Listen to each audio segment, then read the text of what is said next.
కల్తీ మసాలా దినుసుల తయారీ విక్రయాలపై హెచ్ఫాస్ట్ అధికారులు భారీ ఆపరేషన్ చేపట్టారు. నగరంలోని 13 మసాలా వ్యాపార సంస్థలు తనిఖీలు చేపట్టి 25.3 టన్నుల కల్తీ మసాలా దినుసులు, 89.15 టన్నుల ముడి పదార్థాలను స్వాధీనం చేసుకున్నట్లుగా సిపి సజ్జనార్ తెలిపారు. ఇక 3 క్రిమినల్ కేసులు నమోదు చేసి 3 నిందితులను అరెస్ట్ చేసినట్లుగా వెల్లడించారు. కల్తీ మసాలాల వల్ల ప్రజల ఆరోగ్యానికి ముప్పు ఉందని సజ్జనార్ హెచ్చరించారు.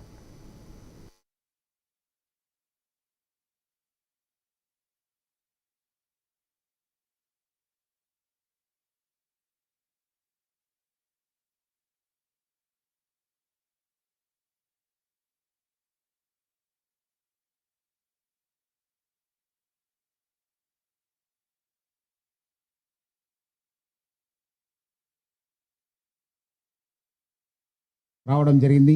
అట్లానే వేలల్లో మనకు కంప్లైంట్స్ రావడం జరుగుతుంది.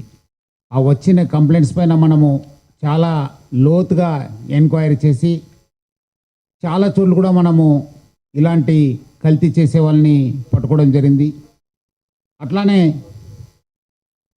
ప్రజల నుంచి వచ్చిన ఒక క్రెడిబుల్ ఇన్ఫర్మేషన్ ప్రకారము వాళ్ళు ఇచ్చిన ఒక ఇన్ఫర్మేషన్ ఆధారంగా ఈరోజు హైదరాబాద్లో ఈ స్పైసెస్ అమ్మే వాళ్ళపైన, ట్రేడింగ్ చేసే వాళ్ళపైన, అట్లానే ఈ స్పైసెస్ ప్రాసెసింగ్ యూనిట్స్ పైన మనము ఒక మేజర్ ఎన్ఫోర్స్మెంట్ డ్రైవ్ని కండక్ట్ చేయడం జరిగింది.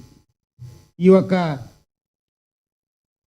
డ్రైవ్లో చాలా పెద్ద ఎత్తున అడల్ట్రేషన్ను, అట్లానే మిస్ బ్రాండింగు, అట్లానే చాలా వైలేషన్స్ని ఫుడ్ సేఫ్టీ అండ్ స్టాండర్డ్స్ కింద ఈ పబ్లిక్ హెల్త్కి చాలా హానికరమైన విషయం బయట రావడం జరిగింది.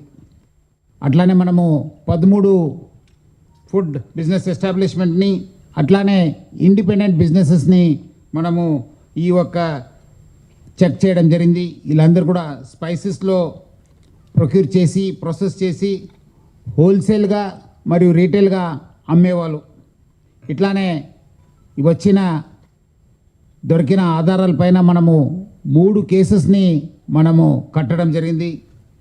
దాంట్లో 3 కూడా మనము అరెస్ట్ చేయడం జరిగింది. 2 మైలార్దేవ్పల్లిలో కేసు కడితే 1 మన బాలాపూర్లో కట్టడం జరిగింది. ఆల్మోస్ట్ 25 టన్ మటీరియల్ని మనము సీజ్ చేయడం జరిగింది. ఈ ఒక్క ఇన్స్పెక్షన్స్లో మన చెక్ రావడం జరిగింది. అట్లానే వేలల్లో మనకు కంప్లైంట్స్ రావడం జరుగుతుంది. ఆ వచ్చిన కంప్లైంట్స్ పైన మనం